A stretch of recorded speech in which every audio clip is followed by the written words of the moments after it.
Վերջերս մի մեկնաբանություն կարդացի, որտեղ այսպիսի միտք կար, որ 1930-ական թվականների բռնադատվածները,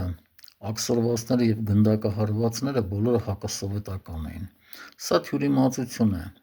Բռնադատվածների մի ինչ-որ փոքր հատված միգուցեև հակասովետական են եղել, մի փոքր հատված էլ թեև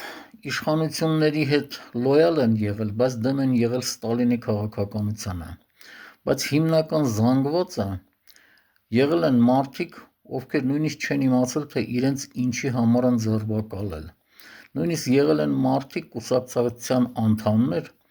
որոնց աքսորել են, վերադառնում եւ նորից խնդրում էին, որ իրենց վերականգնեն պարտիայի մեջ, այն ժամանակ պարտիա էլ ասում էին, կուսակցություն չէին ասում, որ եղել է թյուրիմացություն։ Ամենավառ օրինակը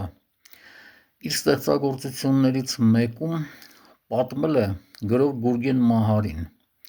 Ասում է կամերայում, որտեղ որ նստած է, իմ հետ նստած էր նաև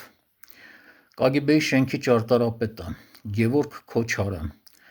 Մեր կամերայում, ասում էր, մի գյուղացի մարդ կար։ Ամեն օր տանում էին, ծեծում էին, բերում շպրտում էին նորից կամերա։